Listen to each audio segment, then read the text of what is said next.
Good morning, everyone. We'll be starting in about a minute. Thank you.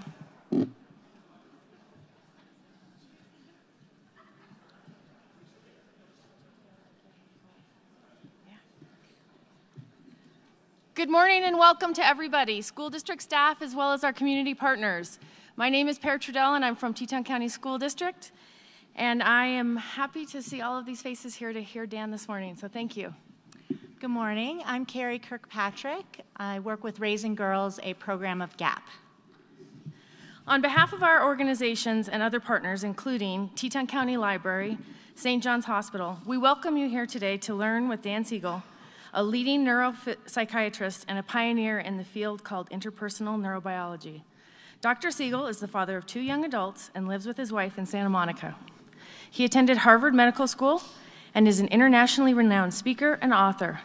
His 3 most recent books, Brainstorm, The Whole Brain Child, and No Drama Discipline, have been New York Times bestsellers. Dr. Siegel is the executive director of the Mindsight Institute, an educational organization which offers online learning and in-person lectures. He is also a clinical professor of psychiatry at the UCLA School of Medicine and the founding co-director of the Mindful Awareness Research Center at UCLA. Much of Dr. Siegel's work builds on a concept he coined in the late 80s called Mindsight. Mindsight is an approach to defining the mind and its components so that the pathway for health is illuminated. Our 4 organizations are excited about bringing Dr. Siegel's work to you today because our respective missions are aligned to invest in the potential and mental well-being of this community. In particular, we wanted this crowd of educators and youth workers to be inspired by Dr. Siegel's science-based message about the developmental stage of adolescence and how that can inform all of us in our families and classrooms to better support adolescents during this exciting transitionary time. The school district has provided pens and papers throughout the auditorium for you to pose your questions to Dan Siegel, and we will collect those after his remarks. Thank you, and please welcome Dr. Dan Siegel.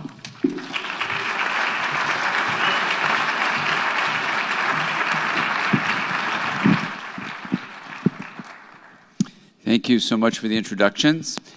Is it possible to turn some of the lights up in the auditorium? That's great.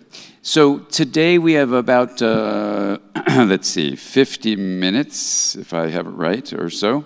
55 minutes to talk about education and the growth of the mind.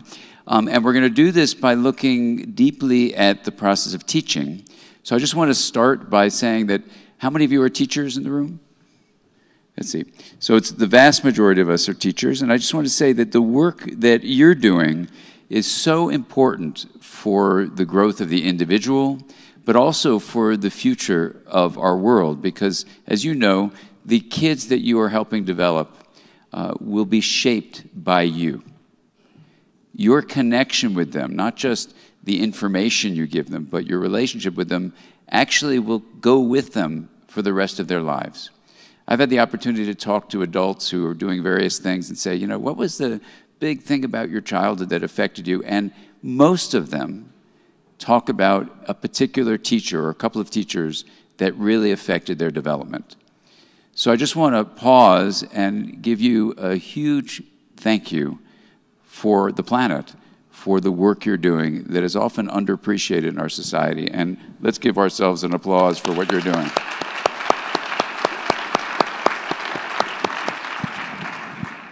Now, I know there are also some clinicians in the room, and clinicians also help the mind develop. So we want to address this issue of the mind. But first, I'm going to talk about your mind right here and my mind in this auditorium. Now, when we talk about the growth of the mind or about a relationship that is one of the most crucial aspects of what inspires a mind to grow in a certain direction or another, we're talking about a connection between people. So I have a question for you. Why is it in such a huge auditorium the majority of people are sitting as far away from me as possible? It's human nature. It's weird, I'm just going to say it, because I don't know how it feels to you, but as a teacher, you want to connect with the people who are really your colleagues on going on a journey of learning. So the experience in the mind in this body is it's just weird, I'm just going to tell you, to have people so far away. Now, what surprises me is that most of you are educators or even the clinicians, so I'm just puzzled, and I want to take a few moments asking you, why are you sitting so far away from this place? Any thoughts besides human nature? It's just something to think about, because your mind is not irrelevant for your experience of being a teacher. And I'm just puzzled by this, and obviously I wasn't going to talk about it if everyone were here and I was talking to people and seeing their faces, but I can't see your faces, and so there's something called a prescriptive relationship, and there's something called a developmental relationship. And the prescriptive one is, I could be with a blank screen here and just download a bunch of things. I've written a few books and, edit a bunch of books, and I could just spew a bunch of facts and then go home. But what I feel about an online experience that's happening in real time with synchronous communication is that it's about connection. So I'm just going to tell you, it's harder to connect when people are so far away. I'm just going to put it out there. You can keep your bodies there or not. It's up to you. But I'll tell you, from my experience, it's just weird. So I'll just say it like that. So now, what is a relationship that a teacher has with a student that seems to be so important? You could say, well, I learn a bunch of facts. I'm a math teacher, a science teacher, a history teacher, an English teacher, whatever. I teach physical education. Whatever it is, why would we talk about the relationship between a teacher and a student? Why wouldn't we just say the teacher acts kind of like a Google search engine and just streams information at their student? Why don't we talk about it like that? Why do these people that I've interviewed always talk about a relationship they had? And what they all said in common was that that teacher that they remember from decades ago saw some essence of who they were. And that's something a book can't do. That's something a download of information from the internet can't do. Now, you may say, look, I am so busy, I'm so exhausted, I am so overwhelmed with what's asked of me. Why would you, meaning me up here, ask me to do something more than I'm already doing? I am completely flooded. Now, in my field, I'm a physician, we can study medical students who then become residents, who then become practicing doctors. And unfortunately, about 56% of those individuals going through training have something called burnout. And when they're burnt out, their patients don't do so well with them because they've become numb inside, they've become just not really caring, and they don't invest in the relationship with their patient, the kind of connection that has been shown to actually be the key ingredient for the healing of the patient. Now, you're not clinicians, so this isn't a talk about clinical work, but I want to suggest to you that if you're feeling burnt out and you're just like filled up, then it's something to think about your mind, and probably the best use of this hour, besides maybe you taking a nap, would be to actually talk to you about taking care of your mind. Now, in shifting the focus of this talk, what that would mean is it would say there's something about us as educators that is actually a starting place. So I work at a place called the Garrison Institute in New York, and we developed a program called the Compassion, Attention, and Resilience in Education program. Have any of you heard about CARE, the CARE program? And we've done research to show that it has profound impacts on a classroom experience for students, just teaching the teachers how to understand their own mind and be compassionate toward themselves. Compassion just means basically being kind and caring. And then helping the teacher develop the focus of attention that allows them to, in a way, integrate their own experience that we'll talk about in a moment so that they can be resilient, so that they don't burn out. And when the similar kind of studies have been done in physicians, it massively decreases their burnout and hugely increases their empathy, which for a clinician is essential.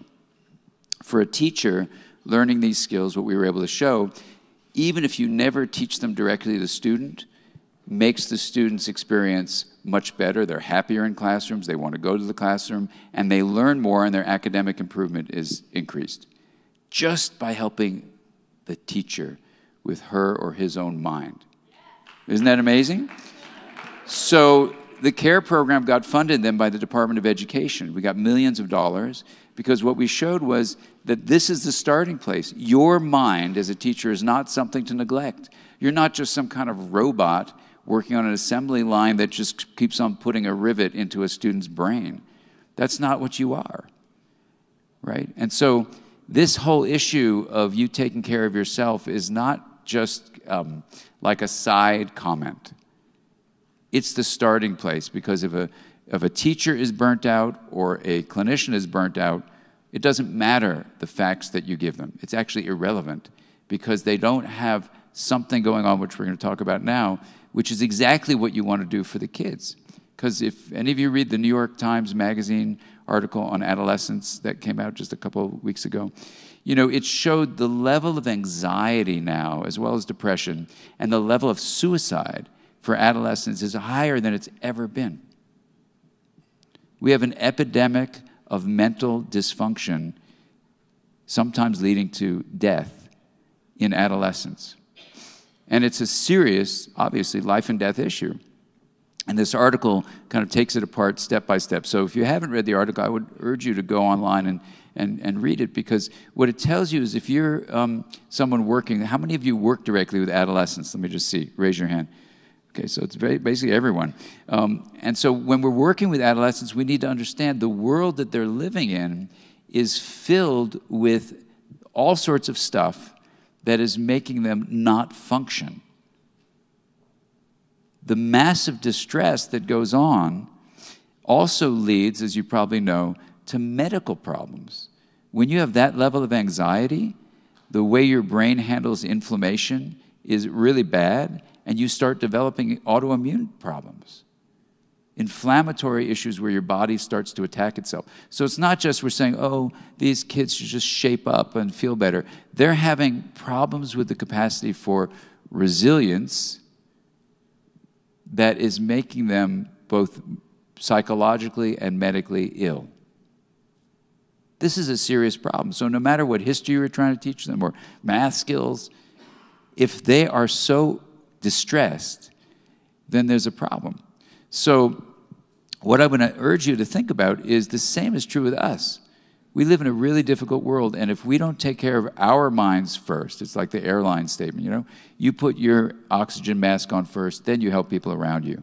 If you're not taking care of yourself and you're experiencing stress and depression and burnout, and you say, it's just too much, why am I doing this day of education, this is ridiculous. What I'm about to describe to you is actually equally applied to you as it is to students. Because I often hear when I go to schools, this is stupid, you know, like social emotional learning, that SEL stuff. I'm so busy, don't give me more to do. Or, you know, learning reflective practices that develop my mind. I don't need that. I don't want to think about the mind of the child. I just have a curriculum I want to get through so they can pass their test. And that's understandable, but it's a part of the whole problem. It's a part of the whole problem. So let me walk you through some ways of thinking about it that, you know, if you take 10% of this away, that'll be a beautiful thing. But if you take more of it away, it'll be even more beautiful. So here we go. If you said, what are you trying to develop in the student? All this would apply to you too. What would you say you're trying to develop? Compassion. Okay. What else? Compassion. Say it a little louder. You're so far away, it's hard to hear you. It's amazing not a single person got up and came closer. That's fascinating. This must be some kind of group process about let's really be strong and not cave into what he's saying. Go ahead. What'd you say? I really couldn't hear you. What'd you say? Capacity for independent thought. Okay, so we have compassion, independent thought, community, curiosity, grit, safety. Okay, safety, have that, the experience of safety. Okay. Self-reliance, hope, and resilience. Okay. So you could take all of those things, even safety, and you would say those are functions of the mind. Every single one of the things you mentioned, resilience, compassion, all that stuff, independent thought. So now I'm going to ask you a question. If you're really interested in your students' mind developing, I should probably come down here. Let's see how long this rope goes. So if you were really, look how far away you all are. So if you were really going to help the mind develop, right? How many of you were told in your educational programs what the mind is? Yes, you were told? On what? Okay, this is beautiful. This is so great. So I said, how many of you were told the mind is? And said, yes, we had a class on neural development. That is so beautiful. Can I quote you on that? Okay, excellent. So now let's look at the sentence structures of the interaction that just happened. I said, how many of you were told in your educational programs what the mind was? And you raised your hand, that was beautiful, and you said, yes, we had a class on neural development. Now, what do you notice about that exchange we just had? What is based on the information and energy that came from me and your response? Anyone notice anything? It was a communication interaction. It was beautiful. And so we found out something about each other. I said, how many of you were told about the mind? And then the response was, I was told about the development of the brain. Right? Neural development. Yeah. So what's embedded in that interaction is an inference that mind and brain are the same thing. Right? Yeah. And that's really, really common. In fact, it's been talked about for 2,500 years. Since the time of Hippocrates, the father or grandfather of modern medicine, that's exactly what was said. And William James, the father of modern psychology, said the mind is basically what the brain does. Right? So your response is right on the money. But what I'm going to say to you is that that view, while it's 2,500 years old, is probably a big mistake. That to equate the mind with the brain, which is always done, so your response is right on the money of what happens in modern science, at least for 2,500 years. You know, this is the way we think about it. Now, if you follow that forward, you say the mind is the same as the brain. How many of you were told that, by the way? Let's just see a raise of hands. Anybody else? Just one person. Okay, after what I said, I'm not getting in there, you know. So, okay. So, but that's a beautiful thing because that really points to what Hippocrates was saying. William James is like the most famous psychologist. He would agree with you completely. He'd be right with you. So what I'm going to suggest to you is that if you're a teacher or a clinician and you buy that statement that 99% of academics say, it leads to a fundamental problem because you can take a brain, stick a screen in front of it, and shove stuff at it and think that you're actually teaching it. The mind is as much a brain process as it is also a relational process. And James never talked about that. Hippocrates never talked about that. And 99% of people, even the field of social neuroscience, don't talk like that. So I want you to just be careful if you go to a party tonight with a bunch of neuroscientists who I know come here to Jackson Hole a lot, they're going to say that what you heard today was wrong. But what I'm going to suggest to you is that if you really look at what the mind is, you start understanding why you need to connect with your students perhaps in a different way than you are. And it actually, teaching becomes easier for you as a teacher when you realize the mind is not just the same as the brain. So what is the mind? And were any of you told, besides the brain, which is the common Hippocrates thing to say, that doesn't mean you're a hypocrite. It just means you're Hippocratic, which is a better thing. But what does that say? What is the mind? How many of you were told, besides it's the same as the brain? Anyone told something else? Yes?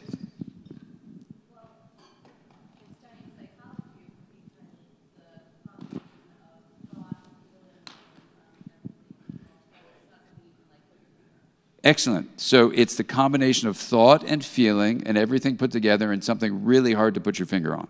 Exactly. Right? So we know when we use the word mind, we're talking about thoughts and feelings and memories, right? And attention and awareness. All that is a descriptive list of stuff we mean when we say mind. And then you could say the brain is responsible for all that stuff, and you'd be in part correct. But in part, you'd be missing something really, really big. Like if I say, you know, the Titanic.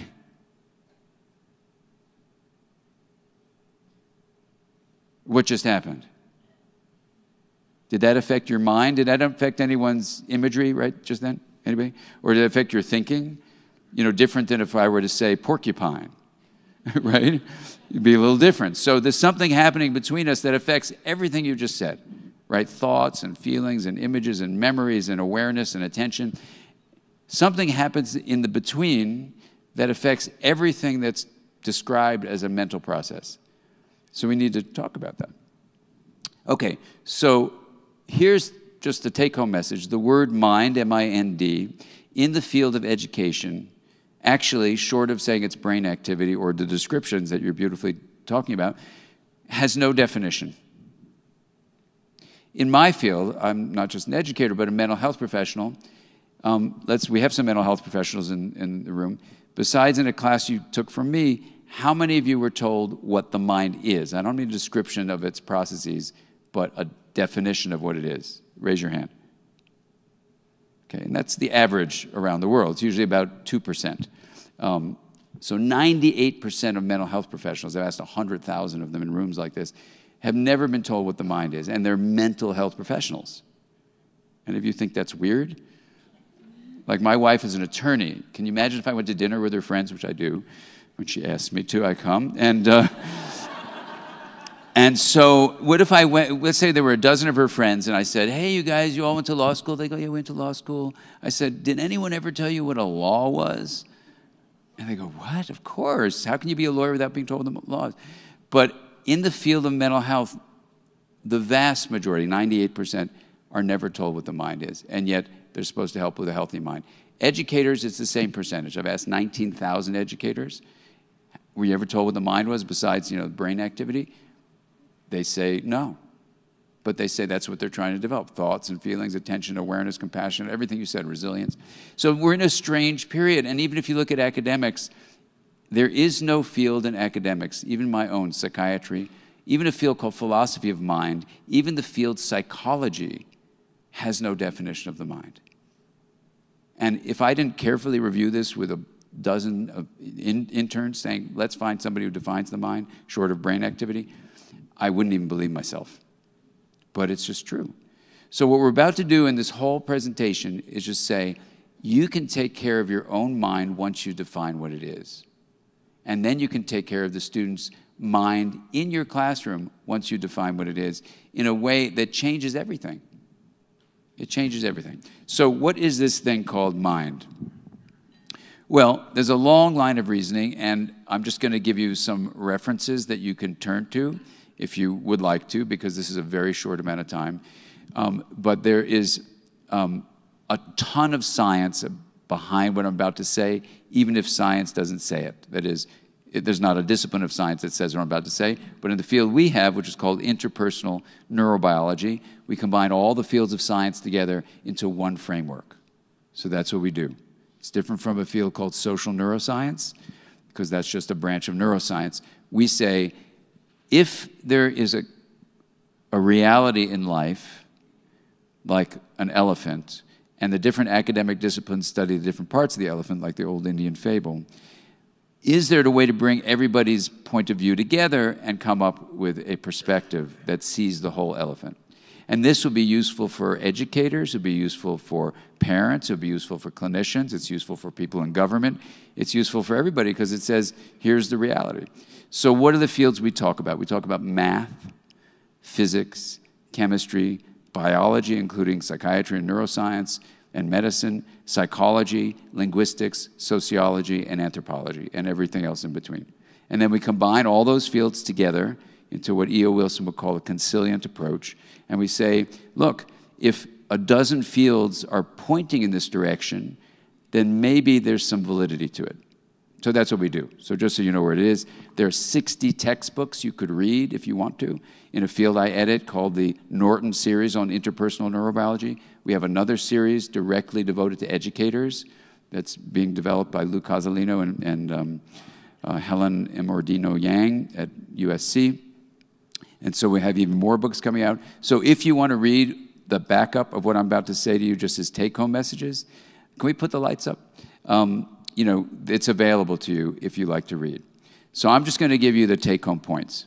Okay, Take-home point number one, no one defines the mind. That's just weird. It's just plain out weird.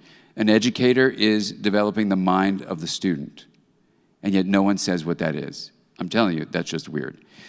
So, what is the mind?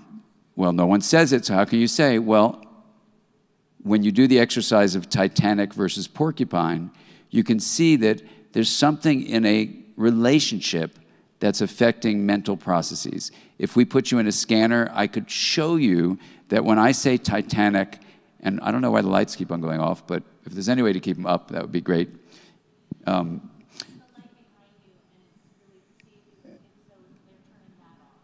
Oh, I see. This light is lighting you up? That's fascinating. Okay, so maybe we can turn the house lights up. Can we just turn the house lights up? That would be great. So if you talk about a relationship, that's great, thank you, and mental processes, then you have a fundamental thing where you say, well, what do they share in common? What is shared in common, let's say, between the brain and a relationship? That's a question I'm going to ask you. And I don't know if this is going to mess it up, but let's start here. So the first question we're going to ask is, if an educator needs to understand that relationships in this triangle and the body with its brain, we'll call that an embodied brain, and then the mind over here, what do they share in common, those three things? Let's start with the brain, because it was mentioned, neural development. What is neural development? What is the brain? It's an organ. Okay, cool. Where is the brain? In the skull. And what does it connect to? The nervous system, the whole nervous system. We talked about neural development. Very, very important. And what is the brain comprised of? Neurons. Neurons and supportive cells called glial cells. Excellent. And what do neurons and their supportive cells do? They send information, exactly. And how do they send information? Through the nervous system. That's where it is, but how? Action potentials. What's an action potential? Energy. It's energy. It's electrical energy, ions flowing in and out of the membrane. What happens when the action potential gets to the end of the neuron? Releases a chemical. What's chemical? It's a chemical energy that leads to the transmission to the next axon, the next synapse, in the synapse, connects two neurons to each other. It allows the membrane with a chemical energy change to allow an action potential to go down the next neuron. That's it. It's electrochemical energy flow. Neural development is all about how the intricate connections in the brain are going to shape how electrochemical energy flows. And there's something about the pattern of that flow. So when I say Titanic or I say porcupine, even though it's all something happening between me and you, it's a different pattern and it activates the brain in different ways. Unless you got hit by a porcupine when you're on the Titanic, then it might come together. But otherwise, they'd be very different. Okay, so now, so what we just said is the brain, if you had to summarize it in an elevator speech, is the part of the body, it's not just separated in the head, by the way, it's fully connected with the whole body, that allows energy and information to flow. It's the embodied mechanism of energy and information flow, period. And you are the master as a teacher or clinician of making that flow in certain kinds of ways that you can learn how to do. So embodied brain is the embodied mechanism of energy and information flow. What's a relationship?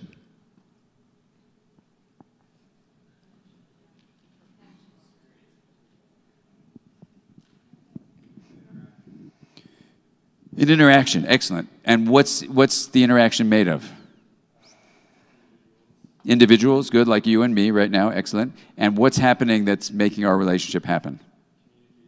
Communication, exactly. And what's the communication made of? It could be verbal, nonverbal, what?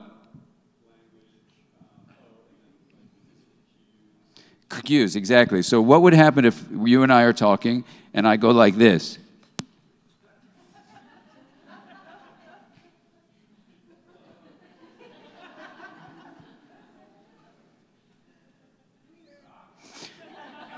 Awkward, right? Okay.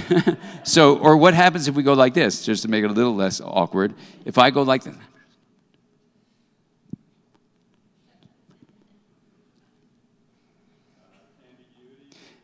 Disconnection, exactly. And what got disconnected right there? The audio. And what's the audio? The voice. And what's the voice? Communication. What's communication? Information. How's the information coming from this body to that body?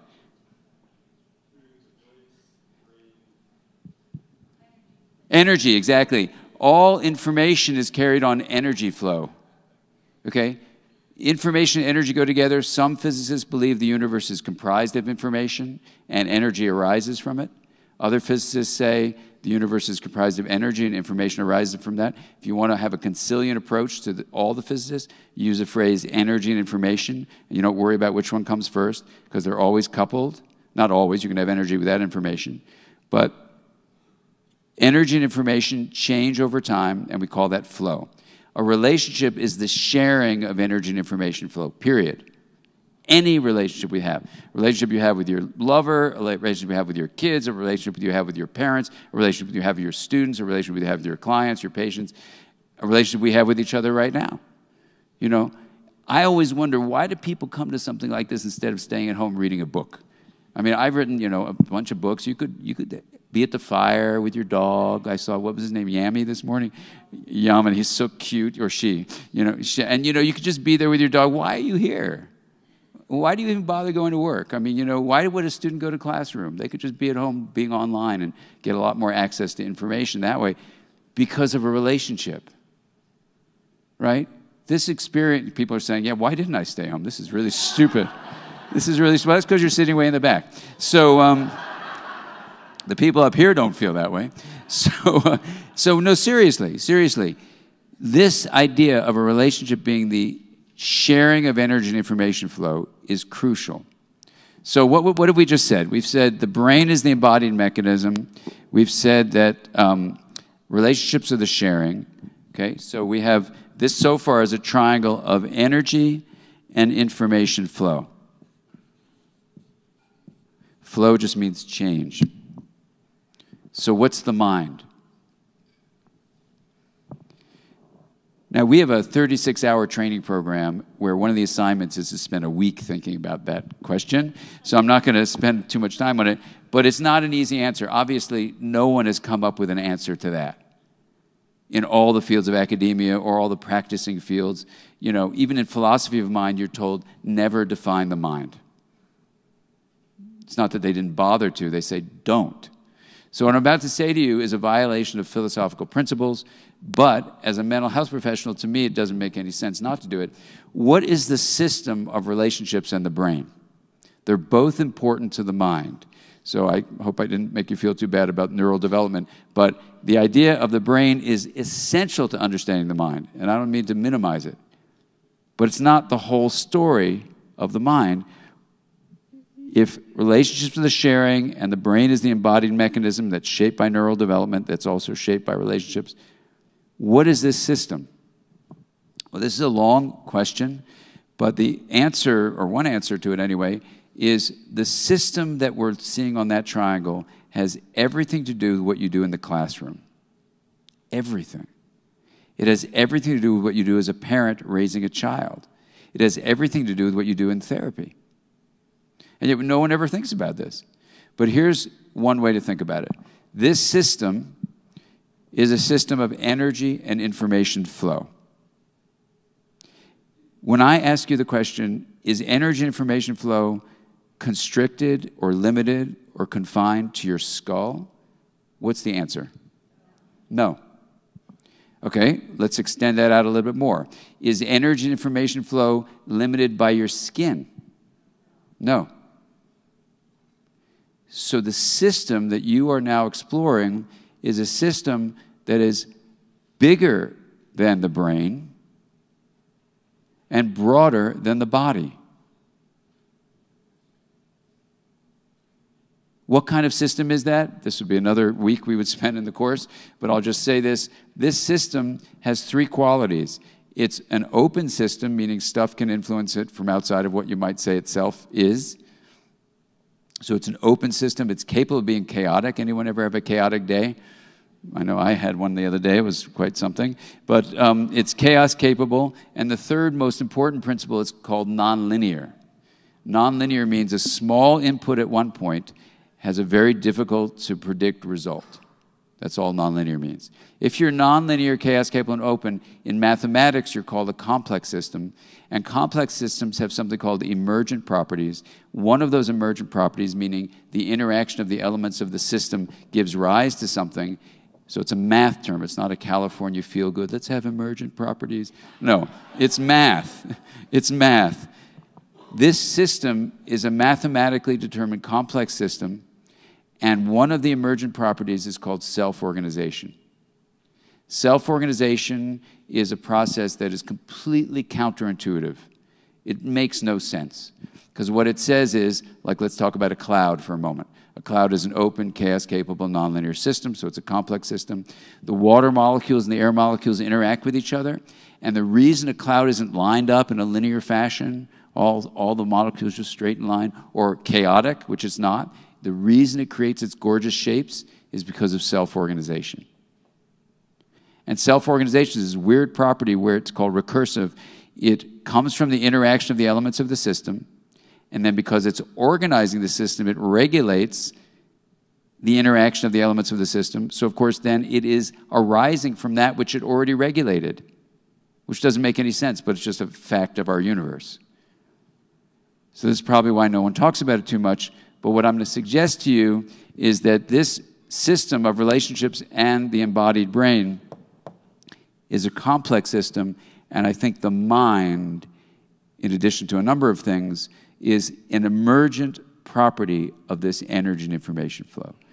One aspect of the mind, of course, would be subjective experience, the feeling you have. Another aspect would be consciousness. Another aspect would be information processing. But a fourth facet of the mind is the self-organizing, emergent, embodied, and relational process that regulates the flow of energy and information. And in your students who come with their minds to your classroom, you are a part of their mind if you choose to teach like that. You can actually become a part of the relational way that you're not only giving information, but you're actually teaching your students how to strengthen their mind. The mind can become more resilient. The mind can become more compassionate. The mind can actually have thoughts and feelings become more regulated, because once we say the mind is this, the emergent, here's our proposal. And can we get the camera back on this, or is it going to mess up your lighting? It won't work too well? Okay. So it's the emergent, self-organizing.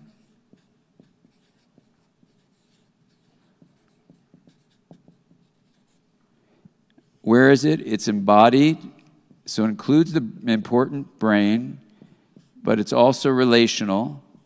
And this is why your connection with your students is essential for learning. And it's a process, so it's a verb, not a noun. And what does it do? It regulates energy and information flow.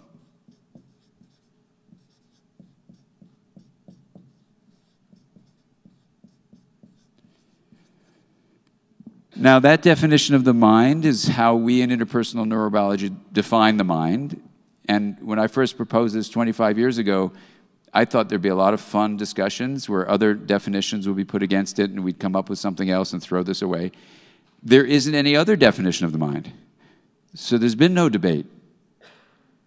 And so far, this definition of the mind has predictive value. In other words, you can take this definition and say, if this is true, here's what future research should show. And if you read a book called The Developing Mind, a textbook some of you may have read, it shows how the research now supports, not proves, supports this is an accurate definition of the mind. Now, what it means for you, you can read The Developing Mind, but I'll just give you the take-home message, is that once you say the mind is a regulatory process, bless you. In fact, let's have a bless you for everyone who's going to sneeze. You ready? Bless you. So once you say the mind of your student is a regulatory process, here's what you can do differently on Monday because of what we're doing. Here's what you can do differently on Monday. When you regulate a bicycle, there are two things you need to do. When you regulate anything, there are two things you can do, and they're really simple to remember. One is you've got to monitor where the bike is going. So how do you do that? You follow energy and information flow on the bike. You feel the balance of it. You look where you're going. You listen. That's all energy and information flow. And then what do you need to do with the bike? You need to modify how that bike is moving through space. So you're modifying energy and information flow. That's it. So if you say, okay, this guy, Dan, he came in, he talked to us, I kind of got a feeling about it a little bit, but I don't really know what he was talking about. It was too weird. But at least you can take this one part of the slide, monitor and modify. You say, I'm going to teach my students to strengthen and stabilize their ability to monitor energy and information flow. And then I'm going to teach them how to modify it. These are all teachable skills. If you look at the entirety of social emotional learning, if you look at the entirety of any kind of practice, whatever you want to name it, you know, these skills that people are talking about, oh, teach about this and that, they all come down to this slide right here, this thing of monitoring and modifying. This is a part of something called mindsight. You are teaching your students to see the mind and to be able to modify where energy and information is flowing is going. So how would you do that? How would you do that? The first thing to say is, okay, what part of mental life are you going to use to get your students to monitor with more stability? How do you monitor something? Exactly. That's exactly right. Pay attention. What is attention?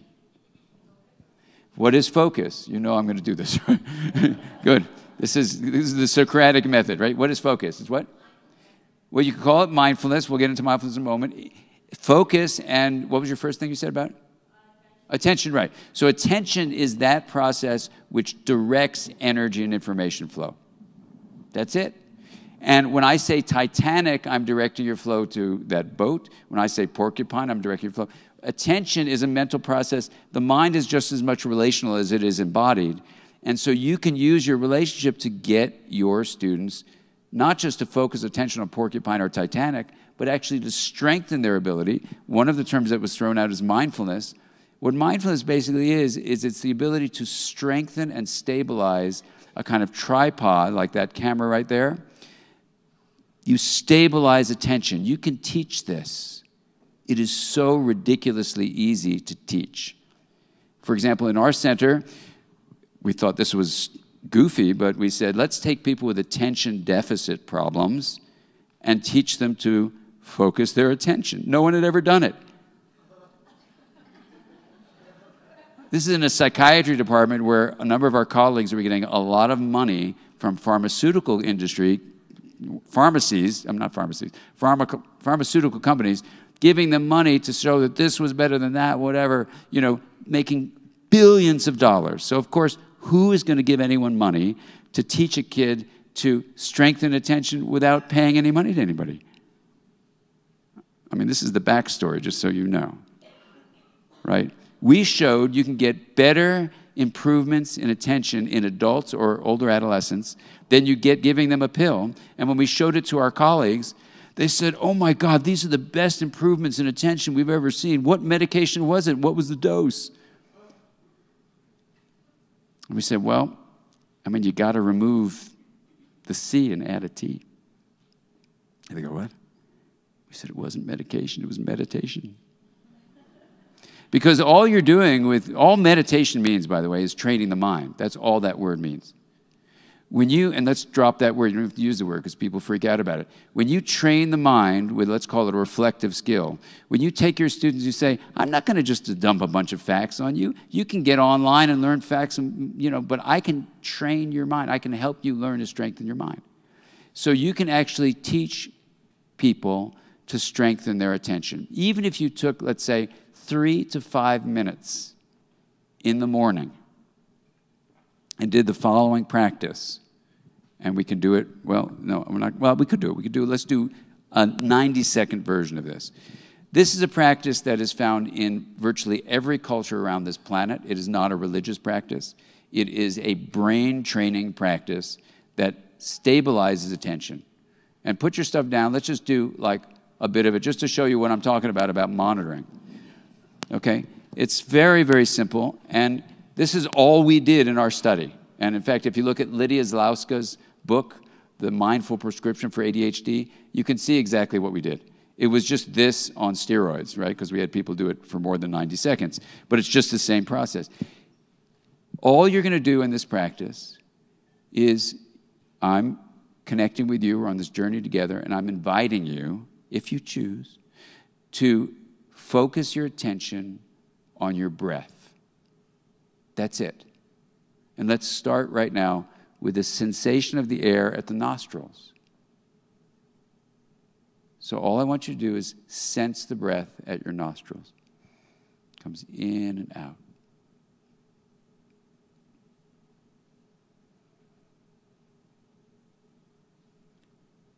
Now let attention go to your chest as it rises and falls.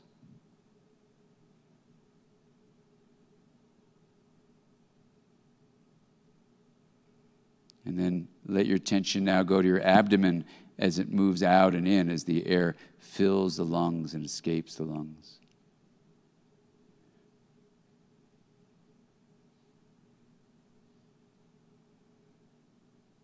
And now for this practice, just pick whichever area, your nostrils, your chest, your abdomen, maybe the whole body just breathing. Just choose one of those areas, doesn't matter, whichever feels most natural for you. And we're going to spend a minute now. And all I'm going to ask you to do is let the sensation of the breath fill awareness. And if you get distracted, that just means you're human. In a gentle and kind way, just say, oh, distraction, let the distraction go. Return your focus of attention to the breath. That's it. That's the only request. Be kind to yourself if you can. It just means you're human. Distraction comes, let it go, return to the breath. Let's begin that very brief practice right now.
And now I invite you to take a bit of a deeper and more intentional breath.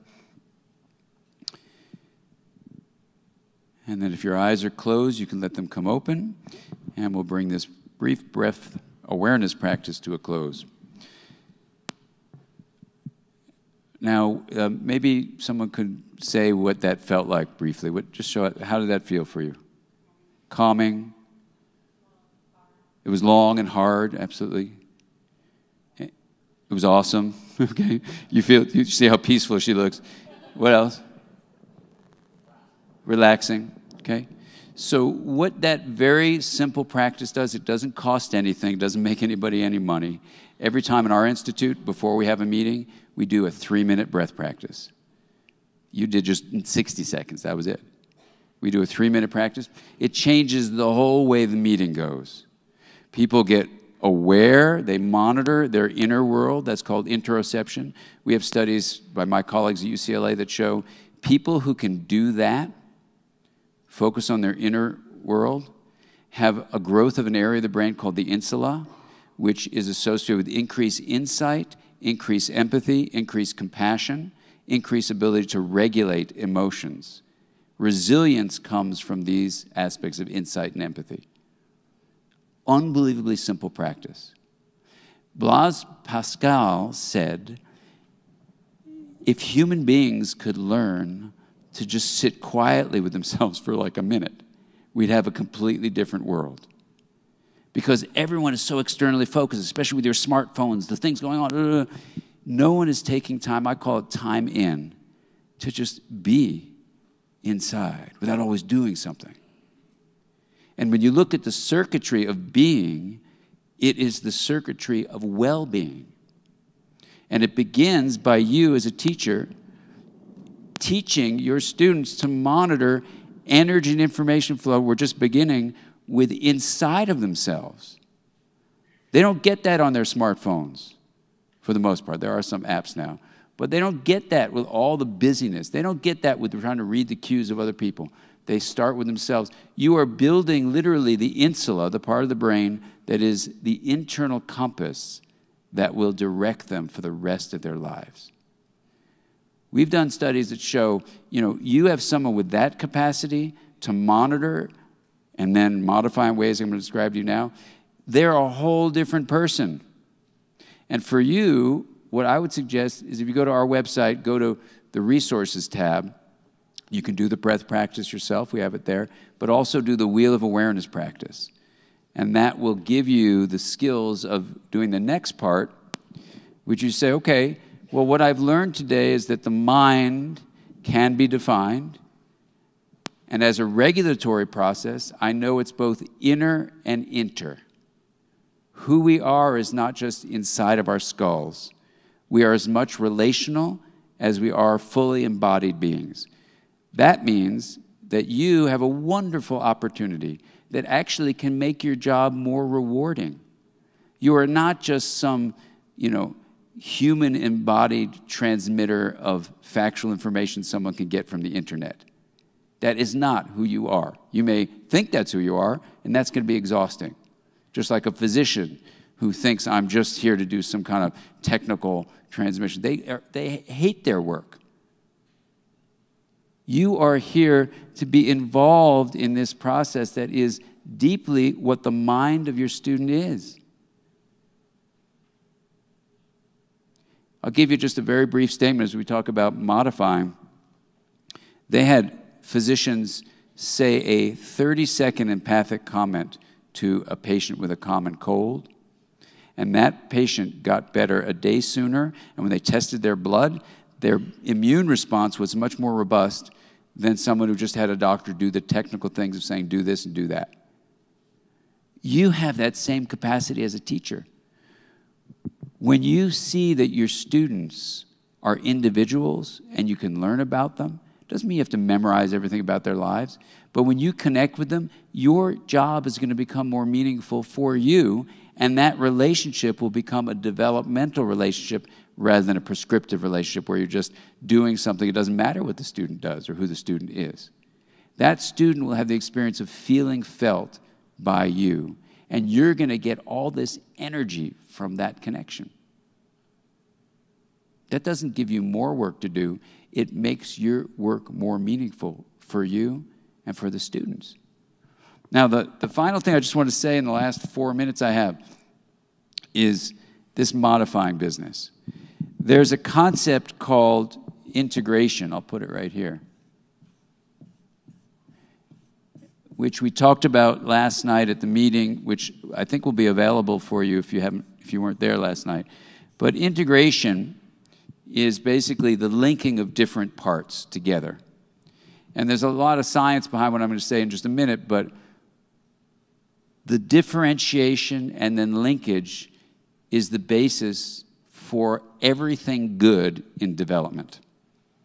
When you take, let's say, different topics in school and differentiate history from art, from math, but then link them together, the learning is a lot deeper for the students and a lot meaningful, right? When you take a person's life and they've had experiences, like some, you probably didn't see it, but one of the students came up to me right here afterwards, and she was concerned about a trauma she had and what it meant. And, you know, in trauma, what happens, if you have unresolved trauma or loss, it blocks integration in the brain.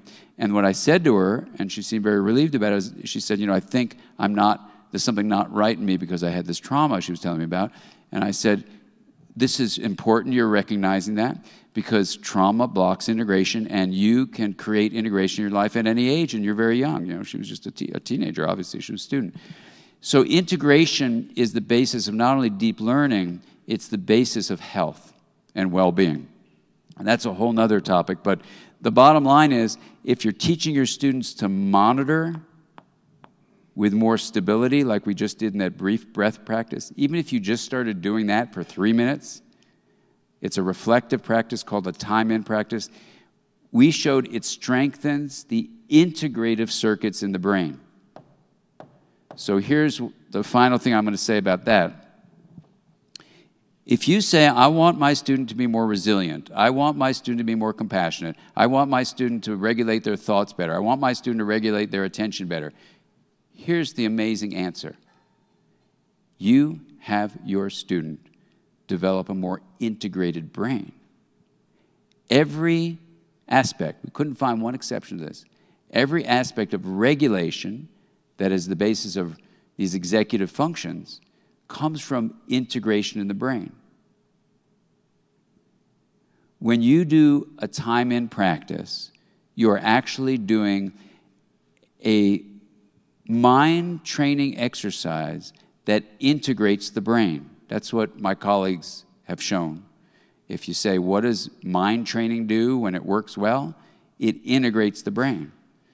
So the reason you can have people learn to pause before an impulse, let's say, or to do what Blaise Pascal said, or to, let's take William James. William James said, you know, the education par excellence, this is what he said in the Principles of Psychology, the education par excellence, the most excellent form of education, would be if you could take a wandering attention and return it again and again to the focus of attention. If you do that breath practice just a few minutes a day, you're going to be actually doing, at least for 3 minutes, the most excellent kind of education you could do. Now, what does it do? We've been able to show it integrates the brain. That simple breath practice, in ways that, you know, would be a long discussion, but when you are having someone, just take the wheel metaphor, for example, when you have someone realize the breath is a focus on my rim of this metaphor of a wheel, and from a hub of awareness, I keep on returning to the breath over and over again. What that does is it differentiates my experience of being aware from the thing I'm aware of.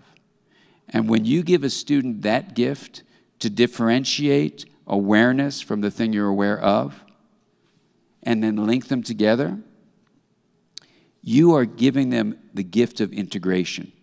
That's what Blaise Pascal was talking about. That is what William James was talking about. That's something you can do starting Monday. And it doesn't take much time. And the amazing thing, what the research shows is, when you give your students that regulatory gift, they're going to learn more deeply, they're going to remember more completely, and they're going to enjoy more fully. And that is how your relationship with them, seeing that you can actually help them develop a stronger mind, is something that from this day forward can change the way you approach your role, your important role, your vital role as an educator, so that when those students graduate 12th grade, they're not just graduating with a bunch of facts that they can easily download from a search engine. You are giving them an integrated brain and a stronger, more compassionate, more resilient mind. And that's something we all need in this world. And I want to thank you for your gift to the future of humanity. Thank you so much for your attention.